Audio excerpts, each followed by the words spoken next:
You are listening to the Mary Jane Society podcast, where you will meet entrepreneurs, cultivators, scientists, doctors, and inventors in the cannabis industry.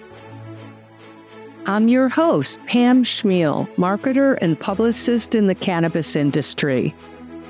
Cannabis brands and retailers are challenged to find creative ways to market their businesses because of the strict rules that forbid traditional marketing methods. Best in Grass is a new company started by two High Times event producers, Mark Kazinec and Jason Quinn, that is offering dispensaries and brands the opportunity to collaborate on a new and creative marketing solution for the cannabis industry.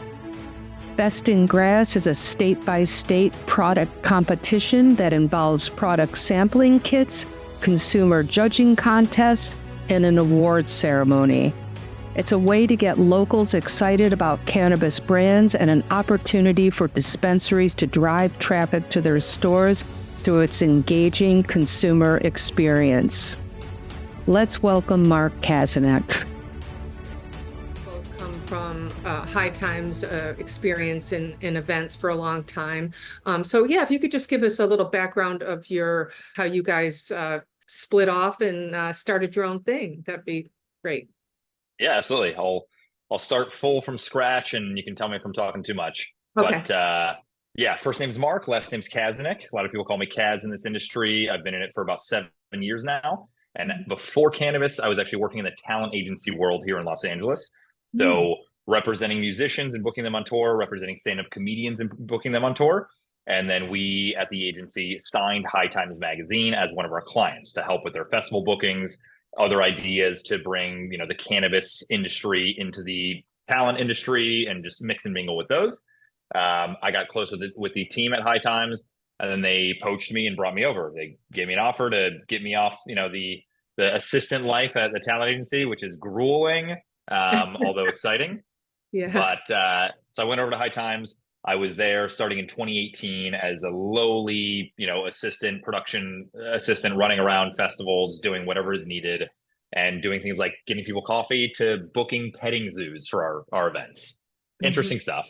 And then I got tasked with running the Cannabis Cups, which originally was, small competitions that led up to the big full-scale festivals. So in terms of the competition, it was hand-selected judges, maybe 20 to 50 judges across all categories. And those were the people that, people could trust to judge. They had, they come from the industry. So it's the Danny Dankos and the Frenchy Cannolis and things of that nature, which is very respectable, very helpful. But we had thousands of people being like, I want to judge. Like, I have my own palate. I come from a different walk of life than these people. I want to help judge and vote and give my opinion to crown the best of this state. So when the pandemic hit in 2020, events went away, and I was essentially tasked with, hey, figure out a way to continue running some, revenue generating operation with the Cannabis Cups. I listened to all those emails and calls from people saying, I want to be a judge. We created the People's Choice model, which essentially made the Cannabis Cup more democratic and open to the public. We started in Oklahoma. We did it in Illinois, Michigan, Massachusetts, not Rhode Island, actually, Arizona, New Mexico, Alaska, California, Colorado, everywhere that most states were recreational and a couple medical. And it was an amazing model that really brought value to brands because it was getting marketing and their product into the hands of thousands of consumers. So instead of just a couple hundred judges, it was now 2,000 to 3,000 judges per state across 10 to 12 categories. And the retailers got a bunch of great value because now we're actually doing it through licensed brands and legal channels of dispensaries to get the judge gets out to the people. So did that for about 6 years. It was great. And then, High Times started to change. There, different moves were changing, values were changing. And I was always very passionate about this cannabis competition space.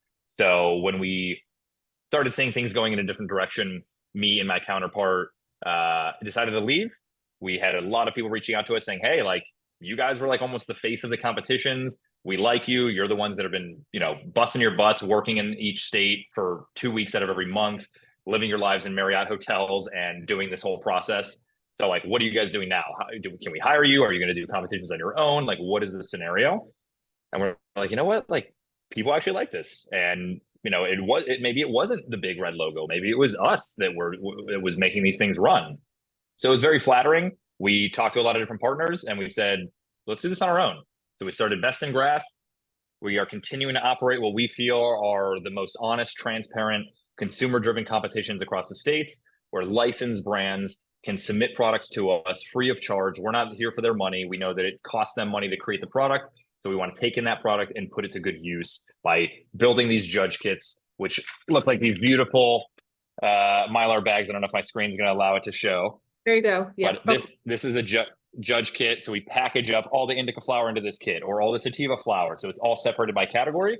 And then we deliver them to about 20 to 30 dispensaries across the state. We're about to do Illinois, and there's 34 dispensaries there.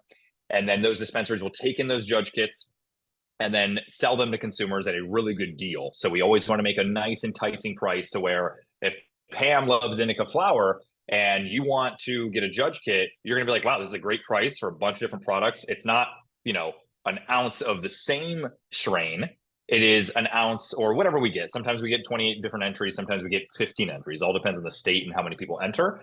But you get a nice sample platter of top brands putting their heart and souls into creating these products and putting them into this competition where we get them out to the different consumers from all walks of life, whether it's a Pam or a Mark or a Joey, the heady boys to the Canna Curious mothers who are trading out their glass of wine for a pre-roll or a vape pen and at the end of the day, instead of, a bottle of wine or, a case of Miller Lite, whatever it is. And those are the judges. Those are those people who are actually spending hard-earned money at the dispensaries to keep brands afloat and who are actually shoppers. So we get the product into their hands. They rate it on how it looks, how it tastes, how it smells, how it feels, how it even burns.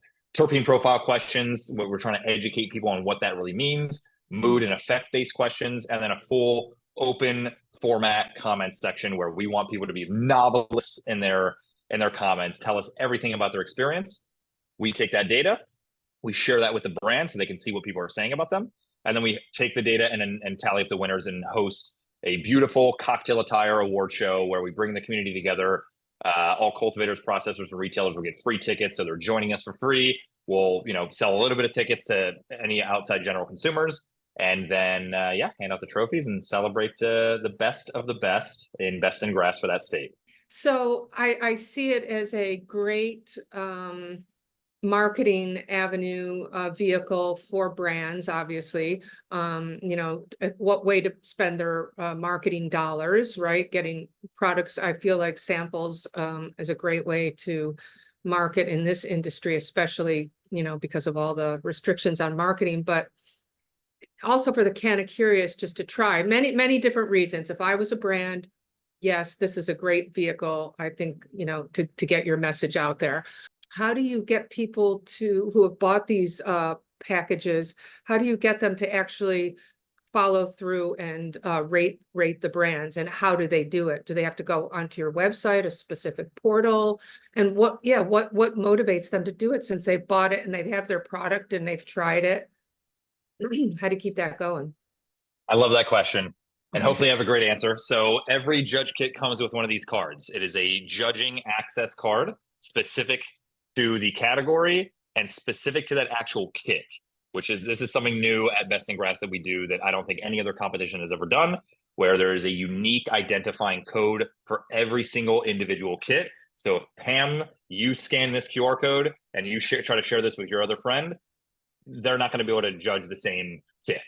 So every judge kit comes with the product and the judge card that leads them to the Best in Grass judging portal, which we've built from scratch with some great developers, where this is just more new and improved than I've ever dealt with before. You can track your progress. You can go back and edit responses. And then we're having, more features that will be built in to determine, hey, Pam, you voted highest on these. It looks like based on these products, the COA results indicate that you really like, beta care filene or limonene strains, whatever else, different data points that will help a consumer understand what works best for them.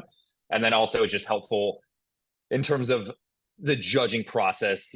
Again, keeping track has been one of the biggest pain points that I've dealt with in the past. So now that is a much, much smaller pain point, or really no pain point for people now.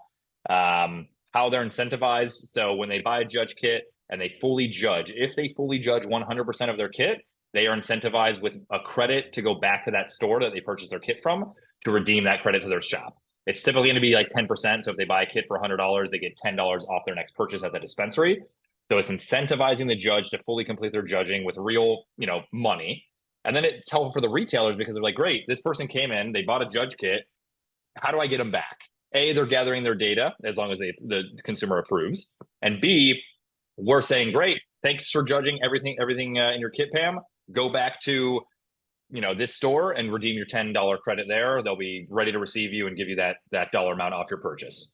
So that's the way to incentivize the judges. We also have a lot of people just ecstatic about the judging process in general, because typically it's reserved for the industry professionals, and you got to be, a friend of a huge publication or a company to be chosen.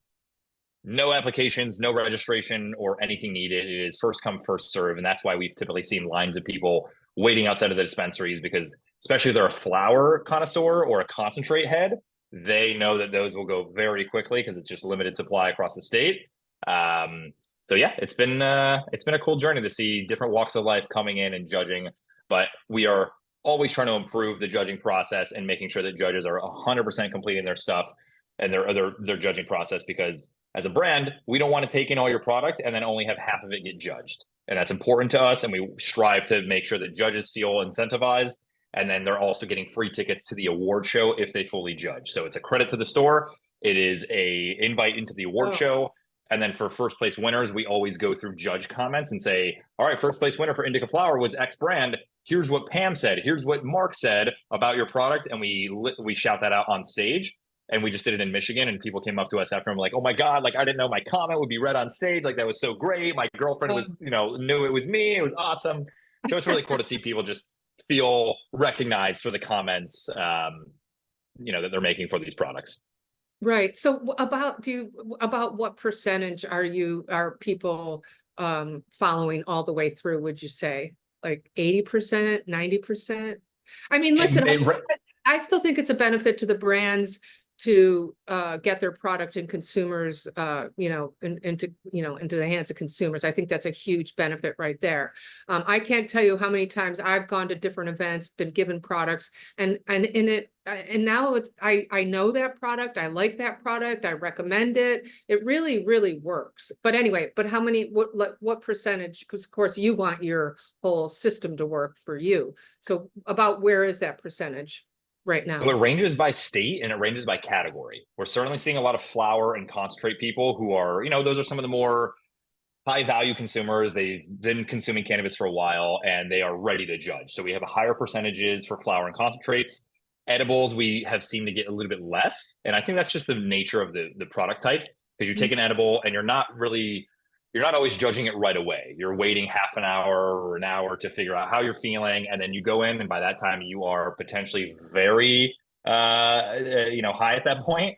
So we're really trying to follow up with people and remind them, saying, hey, we see that you've done 5 out of 10. Where are you at? What else do you need? Things like that. So the reminders and the communications from us have been very helpful to re-engage people, remind them of the judging deadline. And it's countless times that people say, oh my God, thanks for the reminder. Like I forgot that I had to do this, or I lost my judge card and I didn't know what email to send to, and whatever else. So us getting the data, of the judge information from the stores is a process that we, take pride in and a lot of importance on, so that we can reach back out and say, hey, Pam, you judged 2 out of 10. What's the deal? Do you want your tickets? Do you want your judging credit? This is what you got to do. Like for the revenue stream, how do you pay for the ceremony without charging anyone? So you're not charging the brands, which I think is right, because we don't want any sort of pay to play scheme. That will be apparent down the road if that happens. And so you're charging for the judge bags, makes sense. Everybody, value for that. Yeah. So how do you create revenue and also support having an award ceremony on top of it where everybody comes for free? I mean, that we're involved in this judging.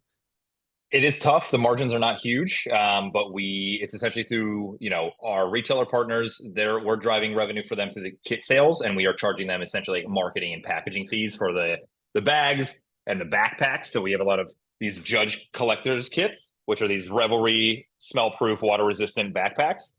So we Oh. charge them for packaging and marketing. So we're getting paid by the retailers who are then making up their costs through the sale of the cannabis judge kits.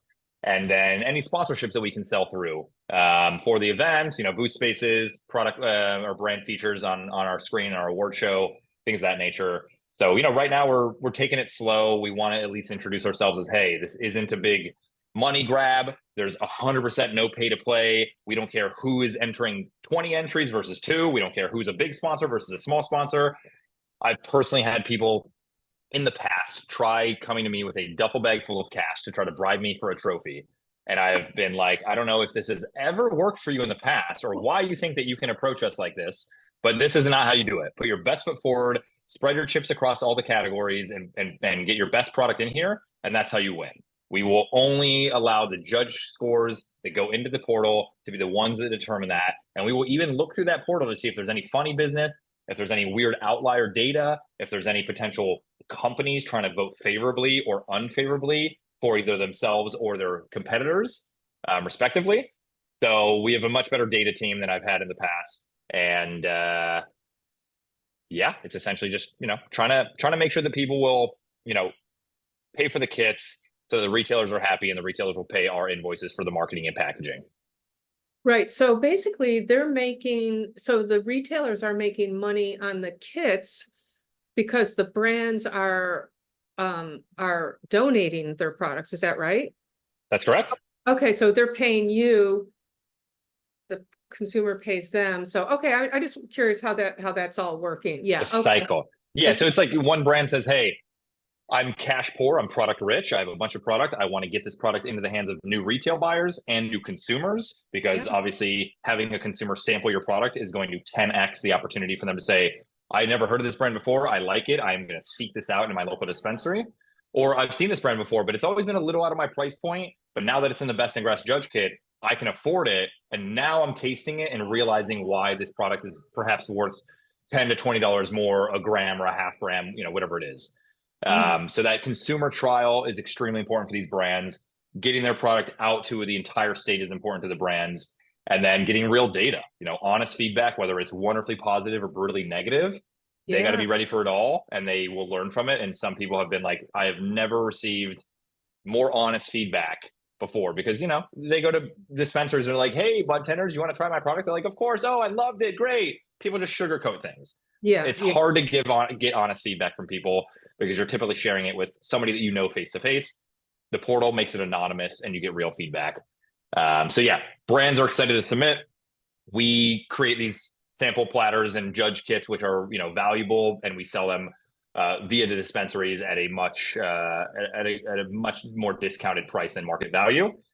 So retailers love it, judges love it, and then we are, making our revenue off of the relationship with the retailers. And then hopefully, the award show doesn't cost us an arm and a leg, which events always cost so much, but we know that it's worth it. And, I kind of was not able to do that at the former company, so I'm happy to do it now. It does, it does take a hit on our business, but, it's worth it.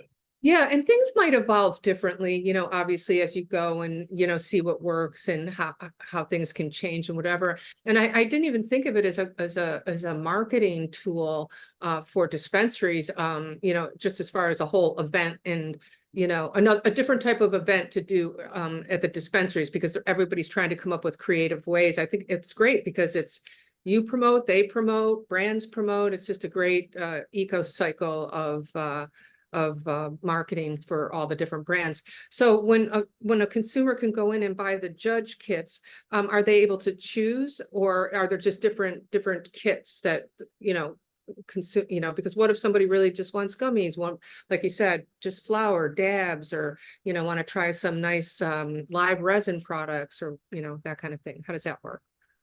Yeah, it's all separated by category. So we always have an indica flower kit, sativa flower kit, hybrid flower kit. We typically do a non-infused pre-roll kit for anybody who just wants only flower only pre-rolls. And then we do an infused pre-roll category. So anybody who wants a more heavy hitting infused pre-roll. We do concentrates, which most markets will split up between solvent-based concentrates and non-solvent-based concentrates, or, based more so just using solvents or not. Then we have a vape pen category, which we will often split up also between a rosin vape pen and then a non-rosin vape pen, which we've been getting a lot of new consumers who are like, I don't know what rosin is, but like you have this cool kit, like let me try this out. And they're again realizing, wow, now I'm experiencing what rosin is. Didn't really know the difference between live resin or distillate or rosin. Now I'm experiencing something new. Maybe I'm getting the flavor I want, maybe I'm not, but they're experiencing it and they're determining it for themselves to what our slogan, we like to say is find their high, find their why. What type of experience do they want the most and why are they seeking that out? Whether it's medical purposes or just, whatever else. I mean, I smoke at the end of every night after I'm done with work and Google Sheets and emails, everything. I like to have, either a small joint or a little bit of a dab to help me relax, cook some dinner, get to bed easily. So everybody has different reasons. Some people like to wake up and they get energized from cannabis. So it's helping these canna-curious people determine what products they like, what brands they like, and the variations that we see in cannabis, which are very important, ranging from product types to terpene profiles to THC percentages. So it's been interesting to see what categories are resonating with different people. And everything is separated by the categories that I mentioned. So wrapping up that list, rosin vape pens, non-rosin vape pens. We do edible gummies, edible non-gummies. So you'll see like chocolates, Rice Krispies, honey sticks, lollipops, even herb spice mixes, things like that. So somebody will come in, they don't choose the products, they just choose the category. And then whoever has submitted into that category, that's what they are getting. And it'll range anywhere between 5 items to 30 items, depending on the state and the purchase limits, indicating how many items we can have in that kit. And then furthermore, what entries are actually submitted by the brands into that category. So to give you an example, in Illinois, the purchase limits for edibles are only, purchase limits for edibles are only 500 milligrams. So we do 10 different gummies at 50 milligrams each so that somebody can get a full platter of 10 different gummies from 10 different brands or strains or flavors to try. But their purchase limits are about 30 grams for flower. So we can have up to 30 different entries into the flower categories. What other regulations do you have to deal with state by state? Like what are you concerned about in different states? I guess deal with it a lot. We typically go to each state especially if we haven't been to a state before and we don't already have kind of our infrastructure set up from, just previous connections. We go to the state, we approach our process. We say, hey, we're going to work with this licensed facilities that will be the ones to intake the product. And then we are making sure that every product is fully compliant. So it is properly packaged and labeled to compliance with the marijuana warning symbol, the pregnancy statement, the children's statements, anything that state requires. Most of the licensees obviously know what they have to deal with and know how to properly package and label, but you'd be surprised as to how many times we get product that is non-compliant and we check in, we say, you don't have the proper net weight on here, or you don't have the proper batch number or the THC percentage or whatever it is that they're missing. And we have to have them sit in a corner and relabel their product. We'll help them with that. We do, give them zebra printers or whatever else. So we want to make sure that we're helpful for any brand who might have maybe forgotten one little label, but it's packaging and labeling. It is making sure that it is fully test passed and we have lab results for everything. So in metric or BioTrack, depending on the state, that it is fully in the system with all proper, approvals. And then, it's manifested and delivered with all proper packaging and delivery, secure transport, et cetera. So everything is above board. We have to make sure that everything is compliant and legal so that we don't risk our name. We don't risk our retailers' brands and licenses. We don't risk the cultivators and processors' licenses. So we have to go through a lot of hoops to make sure that things are compliant.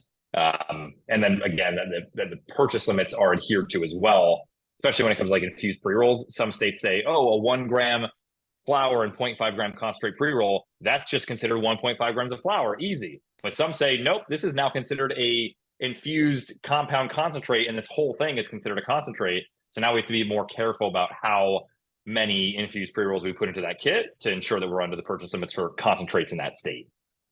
So a lot of regulations to deal through. Yeah, and state by state too. So how many competitions have you done so far? So again, I've been doing this for the past, 4 or 5 years with another brand. So I've done maybe 30 across, maybe 12 different states. Oh, what do you mean with another brand? Like, you mean you've been just doing competitions? I mean, for Best in Grass. For Best in Grass only, we've just started in January, and we have done Michigan and Oklahoma, and now we're going to do Illinois, Rhode Island, New Mexico, and Arizona. So we're looking at about 6 states per year.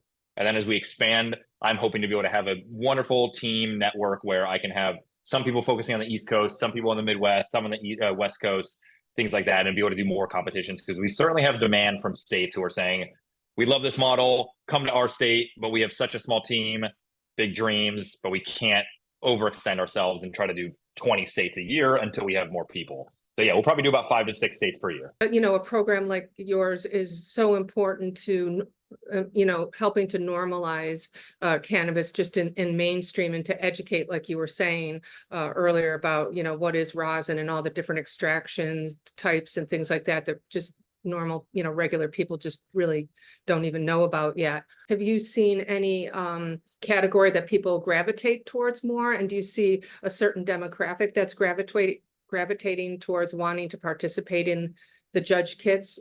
Do you see any data? Is there any data on that, or is it different from state to state so far?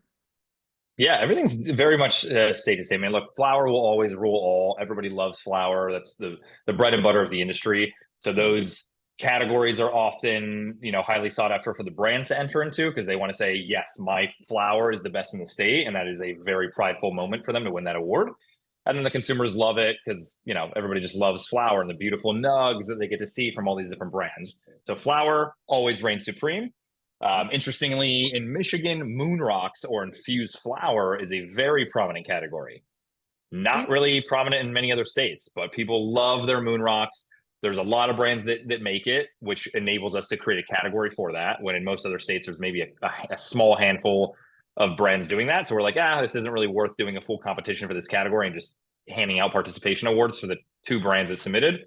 We're not about that. And then, we just did Oklahoma, and we had the solvent concentrate category and the non-solvent concentrate category. And we had way more non-solvent concentrate submissions than solvent concentrates, which is unique because non-solvent concentrates are typically more expensive to make and costly. And, giving that amount of product away is more, it's more cost of goods sold for the brand. But we had a lot more rosin and hash makers submitting in Oklahoma than some of the solvent-based concentrates. And that's a treat. See, those are the categories that people would that would be, and you would want to spend for a judge kit, because you do get the discount and you can try it. Otherwise, it can be very costly for a lot of people. 100%. So yeah. That's a good category. I mean, people are selling $60 a gram, if not more. And it's, we will charge certainly less than 20 for that. So it's a great way to experience a unique category and figure out, like, what is rosin, or what is, a good pre-roll, like everybody claims to have a great pre-roll. Some of them burn horribly. Some of them burn incredibly. Let's figure out what brand is doing it the best, and what people, if they want to do flower only or infused. So it's cool to see some of the comments coming back. People can check out our website and our Instagram, bestingrass.io, and you'll see some verbatim, word for word reviews from judges who have said, I never tried this category before, and now I tried it, or I never tried this brand before, and now I love them. So it's really cool to see that, because that's the value that we want to bring to brands.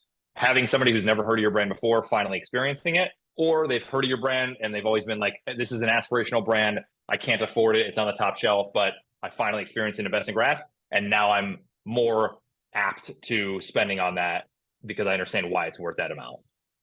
Do you see any trends coming out of all the different states, even from your past experience? Well, recent trends, as far as, when infused pre-rolls was really, really kind of came out of the gate. I mean, it's been a few years, but now there's different iterations of it, diamonds and infused and all this kind of stuff. Because you just mentioned moon rocks, and I'm based in New York, and I know there is a brand here that does sell moon rocks. I was always curious about it and what it really is. But anyway, is that like something that you think is coming out, like an infused pre-rolls, or where do you see is trending? Like, rosin. Now there's rosin gummies everywhere. Now there's even rosin infused beverages, which is pretty difficult, but that's coming up, right? Yeah. So, yeah, I think beverages for sure is making a huge boom. People just want to, especially with the Canna Curious, who they don't smoke, they're afraid of edibles, taking a gummy and losing their mind. So I think beverages, especially the small dose or low dose, 2.5s, 5 milligrams, that is what a lot of Canna-curious people are dipping their toes into. So beverages, an amazing move.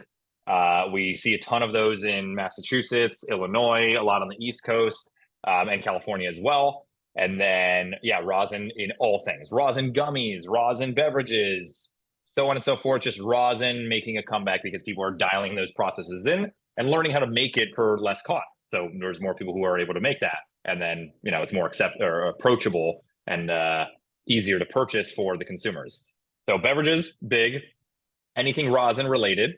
Nano emulsion is very popular for again, getting back to beverages. And then moon rocks, I don't know. We've seen that in Michigan for several years, but I haven't seen a big boom in other markets. I personally am not a hot, heavy user of them. I think it's difficult to roll joints with them, and you really got to want to smoke that in a bowl or a bong. And I'm just not really a glass person. For me, my counterpart Joey, all about glass. Loves dabbing at a glass. Loves hitting glass. He's a big heady glass guy. Knows all the great heady glass makers. So he'll disagree with me on that, which is great. We have a great partnership and dichotomy between my experience and opinions and his experience and opinions. And then I think rosin vape pens are making a big boost. People are finally saying, you know what? Some people love distillate and they swear by it because it's giving them the flavor and the high that they want. And some people are, seeking something that might be a little bit different of experience and finding rosin vape pens as a more acceptable or approachable means of getting that. Is there a specific demographic that's gravitating towards buying your judge kits at the moment? I mean, I'm sure it'll expand others, but what do you see? I think two big demographics are just the heavy consumers who are like, great, I am spending a lot of money on weed every week. Here's a good deal for me to get the weed that I will smoke in this week for a lower price. And they just are cannabis enthusiasts. They want to judge, they want to see what's out there, and they want to have their voice heard. That is one demographic. And then we also see, again, a lot of Canna-curious and women, because historically, cannabis has been dominated by men. And there's a lot of just some of these stoner bro mentalities that women, again, and this is just feedback that I've gotten from a lot of female groups, women across the industry, who are saying, this is a more approachable contest and brand that I can get on board with. So we are seeing a lot of those women, Canna-curious, different people who are not in the industry, maybe they don't smoke a ton, who are saying, you know what, let me dip my toes in this. Let me get this pre-roll kit and take a little puff of this at the end of the night, or let me try this gummy kit because no, I don't smoke, I don't vape, I don't, dab. So the edibles is perfect for me. So we're seeing a lot of that. I think that the Canna-curious, those are the people that we want to really get into these mixes because they have typically a little bit more discretionary income or disposable income, and we want to make sure that they are really seeing the value of cannabis. We're getting rid of the stigma and spending more money in the industry so that every business can stay afloat in a better way. But it's also the cannabis enthusiasts who are probably giving a little bit more detailed and educated comments, which is very valuable for the brands as well. Right. And did you say that you are going to California? Is that on your list? Not on my immediate list. California, Oregon, Colorado, it's just very saturated markets. I've done them before in the past.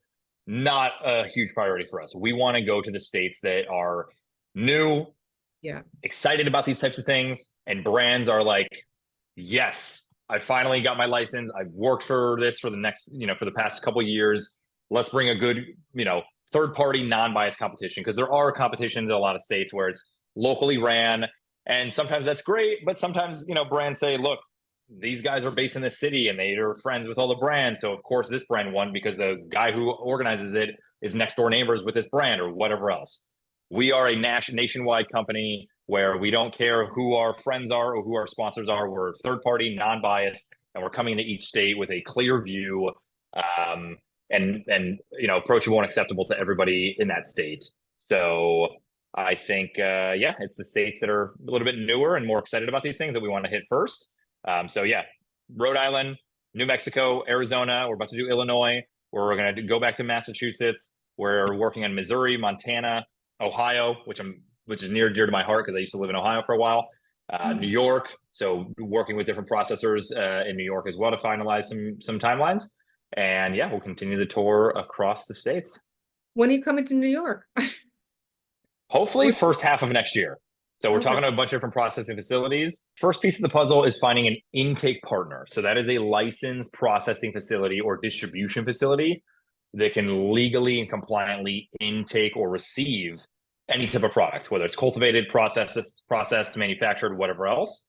That's the normal method that we use in most states. Illinois is a little bit different, where it's not a one hub solution where everybody delivers their product to one spot. It is delivering to each end retailer. So right now we're kind of just like fact finding, researching, talking to different processors and saying, hey, do you have the license and is it compliant by the state of New York by the OCM to have a one hub solution, or do we have to do it in Illinois where it's delivered to each one? But in any case, one facility where we go out, we fly out there, we get our badges and permits to be inside of that facility. Let's say it's Pam's facility. Me and my team come there. We work with you and your team. We send all of the vendors to your facility, which is a great opportunity for you to meet all the different brands across the state. We gather the product there. We build those judge kits that I showed you, and then we transport them to the 20 to 30 dispensaries that we hand select to be our exclusive retailer partners. And then we go on sale, get the kits out there, and the judging begins. So trying to find a good, well-oiled machine or facility that has compliance wherewithal, good connections to the state, has staff, has space that we can utilize to make that our partner. So when you decide on your dispensary partners, are you is it competitive to if you're close by? Do you try to like only put one in a different city? I mean, I don't think it would be competitive, would it? It's a little bit of both. The first goal is to have enough dispensaries to where they're spread out across the states that anybody who wants to judge has less than an hour drive to get a kit. Obviously, when we do something like really any state, we're going to focus on the metropolitan areas where there's a heavy concentration of people that are cannabis enthusiasts. So yeah, we talk to all the retailers. Hey, what stores do you have? Where are you located? And we might choose all their stores, or we might choose only like the top stores. So yeah, we'll choose 20 to 30 stores that we know are going to be well trafficked. They're going to promote this because we have our channels, but we also want to utilize their channels to say, great, put this out, let everybody know that you are one of our exclusive dispensaries. You have this unique offering. Bring in your people to come and judge, which again is going to help them bring those customers back into the store to redeem that credit and to engage with them at the award show and beyond. So yeah, it's a little, we interview all the retailers. Hey, who are you? Where are you located? How much, traffic are you getting? What's your marketing capabilities to help promote this? And then we choose, 20 to 30 stores to make sure that we have a good distribution geographically and numerically to make sure that our 2,000 to 3,000 kits will be properly handed over to judges over the course of, ideally less than a month, so that everybody has at least a month to judge. Okay, that's what I was going to say. Oh, they have a month to judge before the award ceremony. So what's your lead time into like promoting? Is it a month or two? Like once you, announce a dispensary and they get to promote, you get to promote? Because it really is dependent on them because they have a database of their customers and their customers walk in every day. It really is dependent on them. Timelines, we will typically say, hey, Rhode Island, we're coming to Rhode Island. We've already typically talked to a lot of the retail partners. We say, great, you're now announced. For Illinois, we had all the retailers locked in before we even announced. So we said, Curaleaf, GTI, Luxleaf, New Era, all of these are our partners. We are now announced. Here's all of our dispensaries that will be on a part of this. And then we give, typically the vendors 1 to 3 months to get their products ready to submit. We then take 2 weeks to receive the product, build the judge kits, and then go on sale with the judge kits. And then every judge has, from that day of on sale, 2 months to judge. But like I mentioned before, if somebody doesn't buy a judge kit for a month after on sale, then they only have a month to judge. So the idea is get enough distribution network to where every store has 50 to 100 kits. They get that sold within the first month. And then the last judge to buy their kit is maybe a month out. And now they have a month to judge. But if they're buying on the first day, they have 2 months to properly judge. And that's the best. Yeah, I guess if I'm just trying to think of, this is not a scientific, this is just anecdotal, opinions, evidence of how people feel. Because when you think about if they have a month to judge and they have the gummy category, maybe they try some, but what if it's not the same time every night? What if they're tired? What if they've had a drink? All those different variables that can go in there. But I guess it's really all about just like they just enjoy how it's just promoting the product, I guess, in however they experienced it. It's general marketing for products, right? So Yeah, I mean, for the brands, it's definitely certainly marketing, feedback, and trial. yeah, And then it's coming feedback. together.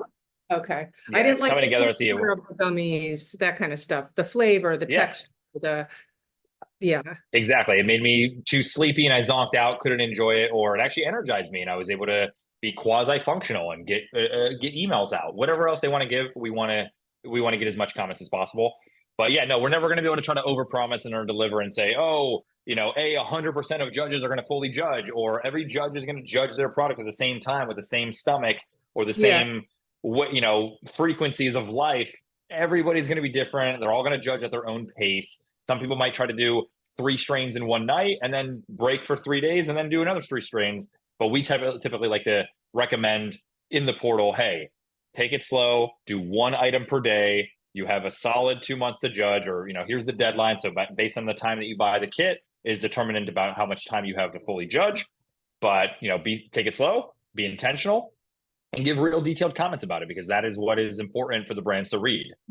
Yeah. So yeah, we give good instructions and good example comments of what a good judge comment would be.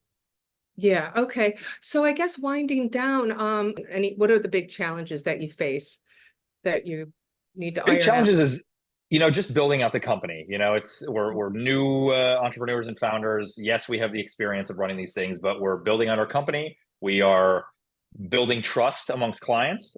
Luckily, most people have recognized my face from High Times and being on stage or being on social media or whatever else, so they trust me from that.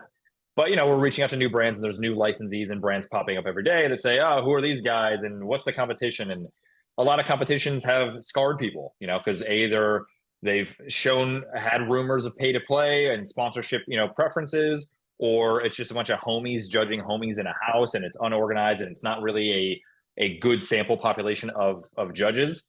So it's battling people's connotations or historical experiences with competitions and saying, hey, give me 5 minutes, 10 minutes to talk to you, introduce myself, my background, and how we do our model. And that has been a really good way to let people see why we're different and why we do things better.